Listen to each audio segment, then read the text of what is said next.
Hola, mi nombre es Daniel Mur García, soy el profesor de la materia de Antiguo Testamento en el Colegio Bautista Fruitland. Y para mí es un honor que vamos a estar trabajando estas semanas en esta nueva modalidad de clases virtuales. Así que la clase del día de hoy solamente va a ser la introducción y bueno, solamente van a tener la tarea de preparar y leer su material y vamos a entrarle de lleno a la semana 2 en adelante.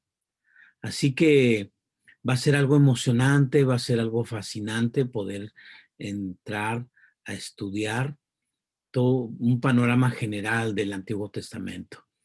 Y yo espero que los alumnos y las alumnas que estén presentes podamos ir trabajando juntos, investigando juntos, leyendo juntos, contestando las preguntas. Así que va a estar muy rico, muy interesante esta eh, pues materia que vamos a tomar. Y quiero empezar con esta introducción al Antiguo Testamento de manera general y algunas cosas que por supuesto yo espero que como todo buen estudiante de la Biblia ustedes sepan y los vamos a ir descubriendo también juntos. Así que son cosas básicas las que yo les voy a presentar. Eh, Reitero que esta introducción al Antiguo Testamento. Y bueno, como ustedes saben y como buenos estudiantes, ustedes deben saber todos los libros de la Biblia. Así que aquí se los presento y bueno, en todas las Biblias al principio trae los capítulos, que son 39 capítulos del Antiguo Testamento. Y así que en cualquier momento que podamos hablar, ustedes me los van a repetir de memoria sin consultarlos, ¿no? Así que va a ser muy bueno. Y por supuesto que no solamente se deben saber todos los libros de la Biblia, del Antiguo Testamento, los 39 libros, también deben saber por qué se llama Antiguo Testamento, que son 39, que se divide en 5 secciones, que es el Pentateuco, los 5 libros de la ley, 12 libros históricos, 5 libros poéticos, 5 profetas mayores y 12 profetas menores. Y normalmente yo les enseño a los alumnos desde pequeños, hasta alumnos grandes, que son 5 divisiones de los 39 libros y los divido con la mano para hacerlo más fácil, que es el Pentateuco, que son 5 libros, 12 libros históricos, 5 libros poéticos, 5 profetas mayores y 12 profetas menores, dan una cantidad de 39 libros. Para hacerlo más fácil, entonces este es un pequeño método que yo les comparto con la mano. Y también que el Nuevo Testamento, bueno, ustedes saben que son 27, con un total de 39 más 27, 66 libros. Y bueno, la división, como decíamos, del Pentateuco, se conocen como los libros de la ley, es Génesis, Éxodo, Levítico, Números, Deuteronomio, después libros históricos, Josué, Jueces, Ruth, Primera y Segunda de Samuel, Primera y Segunda de Reyes, Primera y Segunda de Crónicas, Esdras, Nehemías, Esther. Después vienen los libros poéticos, que es Job, Salmos, Proverbios, Eclesiastés, Cantares. Y luego vienen los 5 profetas mayores, Isaías, Jeremías, Lamentaciones, Ezequiel y Daniel. Y profetas menores, Oseas, Joel, Amos, Abdías, Jonás, Miqueas, Nahum, Habacuc, Sofonías, Ageo, Zacarías y Malaquías. Así que, bueno, hay una infinidad de cosas que vamos a ir aprendiendo, ¿no? Por ejemplo, se dice que se escribió el primer libro en el Antiguo Testamento, Job, antes de Génesis. Y bueno, esto es una serie de investigaciones, pero como tenemos ordenado eh, contemporáneamente los libros, bueno, es la forma en que nosotros lo hemos aprendido, ¿no? Y bueno, ahí toda esta parte donde se dividen, que los libros se van insertando, el Job debería ser primero antes que Génesis, y después, sí, los Salmos deberían estar después del libro de los Reyes, del Samuel, y después las Crónicas, y luego ahí la parte del exilio, que vamos a ir aprendiéndolos poco a poco. Así que también podemos ver que hay 4 periodos, ¿no? En este caso, que se escribe el Antiguo Testamento, que es la ley, que es algo que regía al pueblo hebreo y que es todo este encuadre que Dios le hace al pueblo, que los libera y que les va dando todas las normas, las leyes para que tuvieran una forma de conducirse, una ética dentro del proceso y el peregrinaje que ellos vivieron. Y después viene una premonarquía que se narra en los libros de Josué, Jueces y Ruth, y después dentro de esa monarquía pues viene toda una serie de conquistas y un caos. Viene la monarquía que hablan los libros de primera y segunda de Samuel, primer libro y segundo libro de Reyes y primer libro y segundo libro de Crónicas. Y después viene la posmonarquía, ¿no? Que es Esdras, Nehemías y Esther, que es después de todo este exilio que tuvieron y que fueron llevados a otros países y regresan después de 60 años, que van a narrar el libro de Esdras y Nehemías, la reconstrucción de un pueblo, la reconstrucción del culto a Yahvé, a Jehová. Así que se va dando también por los tiempos históricos que vive el pueblo de Dios. Formación de una nación, la conquista y caos, un reino unido, pero después se va a dar un reino dividido y el exilio y la restauración en la posmonarquía. Y bueno, también es interesante que ustedes puedan ir viendo que todo es esta parte de los mapas antiguos que nos van a ilustrar cuál fue el peregrinaje cuando salen desde Egipto y van a ir viendo Egipto por acá y todo lo que tuvieron que recorrer, Jerusalén, el Mar Muerto, el Mar Mediterráneo y toda esta parte que van a hacer el recorrido como pueblo de Dios. Cuando hablamos de la ley, es que la nación o el pueblo se estaba formando. Y hay 7 etapas. El libro de Génesis, que es la primera parte, primero nos habla desde del capítulo 1 al 11 el prólogo de la nación, la elección de la nación en el capítulo del 12 al 50, y bueno, ya después vendremos a ver lo que viene el Éxodo y todos los demás libros como Números y Deuteronomios, que ese es el libro, los libros de la ley. En este caso solamente nos vamos a fijar en el libro de Génesis, que es una pequeña introducción, ¿no? Entonces aquí vamos a ver el recorrido que hicieron desde Ur hasta Harán, pasando sobre el río Éufrates, el Tigris, Babilonia, Nínive, desierto de Arabia, y sería muy, muy bueno que ustedes los fueran ubicando en el mapa que traen atrás las Biblias y que ustedes puedan ir descubriendo toda esta recorrido que hizo el pueblo de Dios y en este peregrinaje, cómo Dios los, los lleva. Desde Harán, pasa por Damasco, Betel, donde se tiene esta experiencia en este monte, y después viene Negev, Siquem, Hebrón, Berseba, eh, Egipto, José, todo este recorrido que hacen el pueblo de Dios y que se narra en el Génesis precisamente. Otro de los mapas nos habla acerca de las ciudades principales, de los desiertos que hay, ¿no? Que ustedes van a ir leyendo el Génesis y van a ir escuchando donde se dan los moabitas, los edomitas, los madianitas, desierto de Sin, desierto de Parán, desierto de Sin, desierto de Sur, José en Río Nilo, Egipto.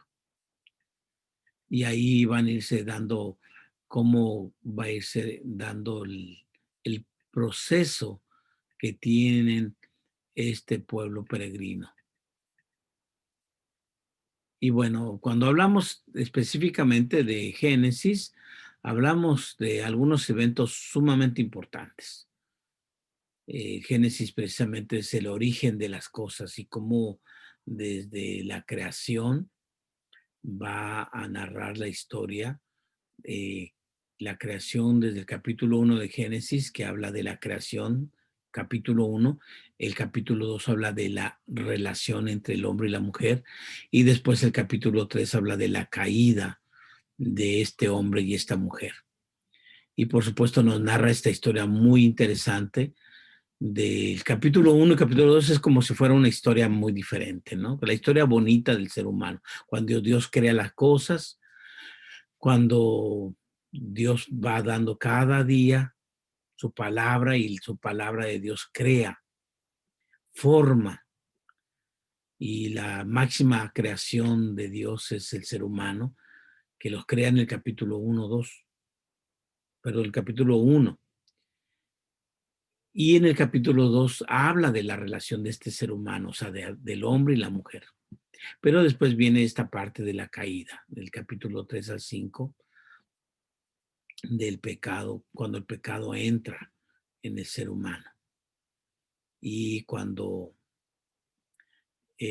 son expulsados del Edén, porque ya habían empezado a procesar algunos, algunos cuestiones mentales, emocionales, relacionales, que ya no correspondían a ese momento o a ese lugar edénico, que la parte de Edén significa pureza o significa sin pecado. Ellos fueron expulsados porque ya no había cavidad para ellos. Ellos mismos ya no sabían, que no se sentían ahí. Cuando el hombre le dice, oí tu voz en el huerto y tuve miedo. Es la primera vez que se narra la historia y la antropología de los conflictos humanos. Adán y Eva fueron creados por Dios. Los dos fueron creados a imagen del Señor. Los dos fueron puestos a cargo de la tierra, a cargo de la administración, a cargo de que fueran, señorearan. Todo estaba bajo la coordinación y bajo la administración del hombre y la mujer. Y a los dos se les fue dicho que no comieran del árbol, del bien y del mal. Y por supuesto, los dos desobedecieron y los dos fueron expulsados. Y ahí viene otra historia muy interesante de cómo el hombre y la mujer van a tener que asumir su responsabilidad porque no la asumieron delante de Dios. Cuando Dios les pregunta, ¿acaso comiste del fruto que te dije que no comieras? Le pregunta al varón primero. Y el varón empieza a crear mecanismos de defensa y empieza a decir, por primera vez en la historia del ser humano se crean las justificaciones. Y el hombre le dice a Dios, no, yo estaba bien tranquilo aquí, yo estaba con calma, pero la mujer que tú me diste, ella me dio y yo comí. Y por supuesto, ahí hubo un quiebre de la personalidad al sentir miedo, angustia, depresión, soledad, espanto, terror. Oí tu voz en el huerto, tuve miedo. Y por supuesto, la mujer, Dios le pregunta y le dice, ¿qué hiciste? ¿Has comido? Y la mujer dijo, no, la serpiente. En ese momento, el ser humano crea un Dios a imagen y semejanza del mismo hombre. Y pecado significa separación. En ese momento ellos se separan de Dios porque el pecado se mete en medio. Y por supuesto hay un quiebre emocional, un quiebre mental, de una paz en el capítulo 1 y capítulo 2 que habían experimentado con la presencia del Señor. Había una relación estrecha de amor, una comunicación saludable, había una obediencia, una gratitud hacia el Dios de la vida, había una total dependencia de Dios. Esa relación se quiebra. Se quiebra también el hombre mentalmente y emocionalmente. Hay un quiebre. Ya no va a ser el mismo. Y también hay una ruptura en la relación de pareja. De esa pareja que los vemos trabajar juntos en el capítulo 1 y capítulo 2. De esa pareja que eran amigos, que eran compañeros, que había igualdad, que había respeto, que había solidaridad, que había equidad, que había confianza. Todo se pierde. De amigos pasaron a ser enemigos, de compañeros a cómplices. De esa relación bonita pasaron a ser acusadores. De esa confianza pasaron a la inseguridad y a la incertidumbre. De esa relación de amor pasó a ser una relación no de odio, porque el odio y el amor vienen del mismo lugar. Lo contrario de amor es la indiferencia. Pasaron a ser indiferentes. Y de ahí ya no se tuvieron confianza más.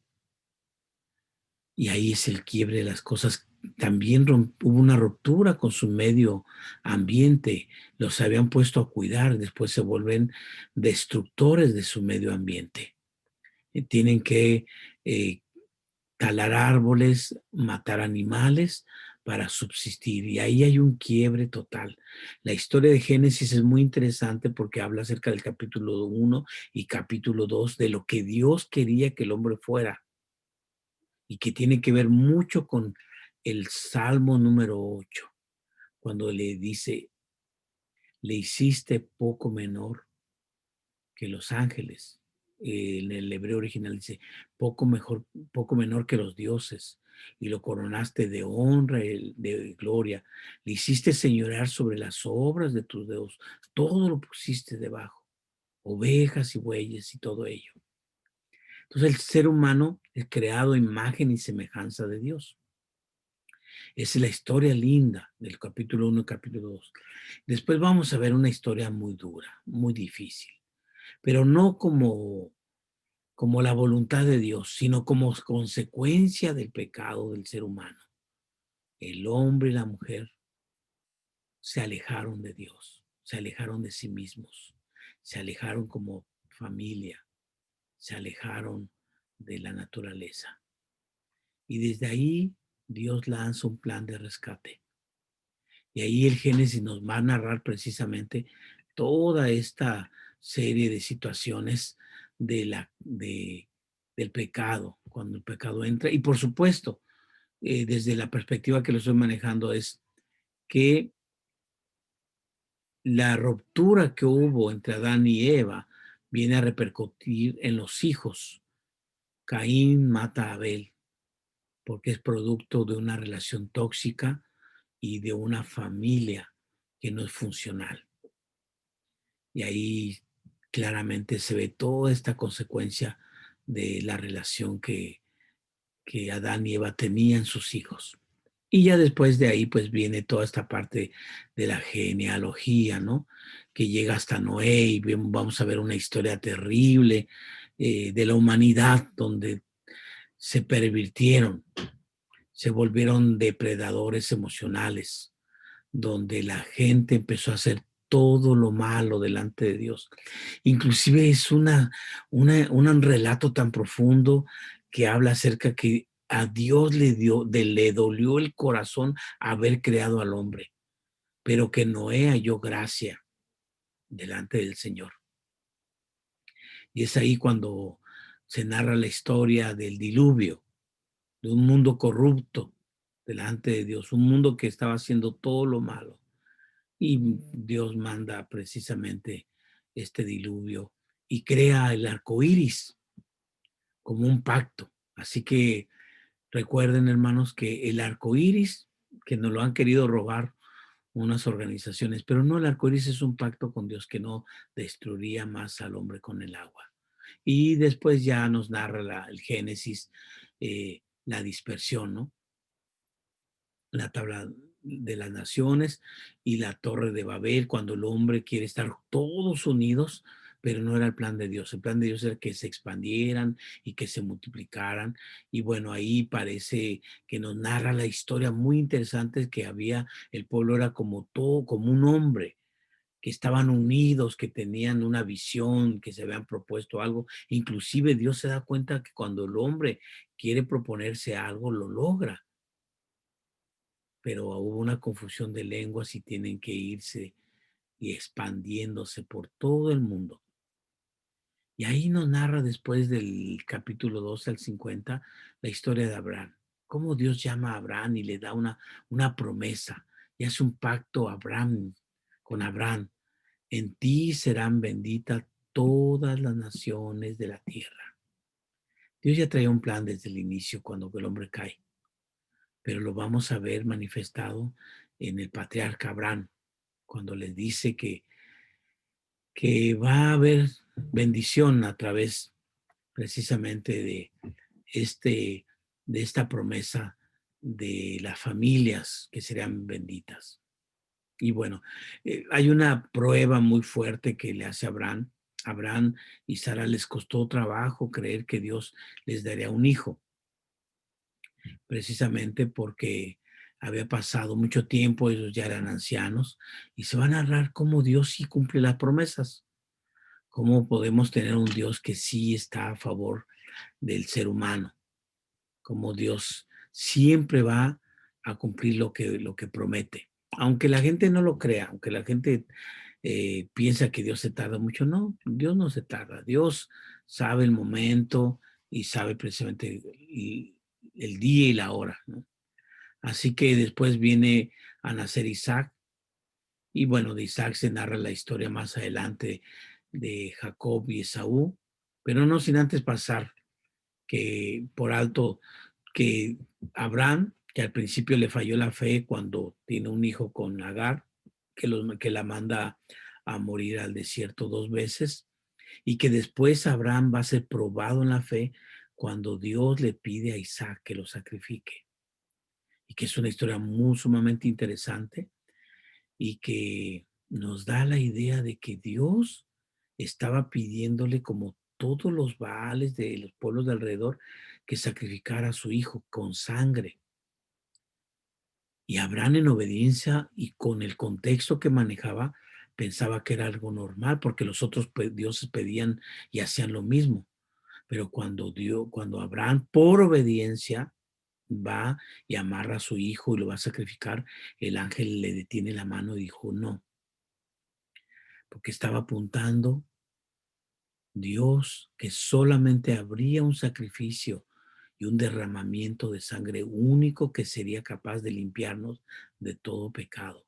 Por eso le detiene la mano. No es necesario el sacrificio humano como los Baales pedían, sino el Dios de la vida, el Dios de la historia, Jehová, el que los habría de liberar, tendría un plan perfecto para la humanidad, que era un sacrificio, el que Juan vio cuando pasa Jesús y dijo, he ahí el Cordero de Dios que quita el pecado del mundo. Así que es exactamente esta hermosa historia que nos habla de Abraham y después ya viene acerca de cómo sus descendientes, ¿no? Jacob y Esaú, y luego cómo le roban el derecho a Esaú y todas las promesas que se pierden y que Jacob recibe. Y la historia después, más adelante, de la familia, cómo se va gestando, y la historia de José,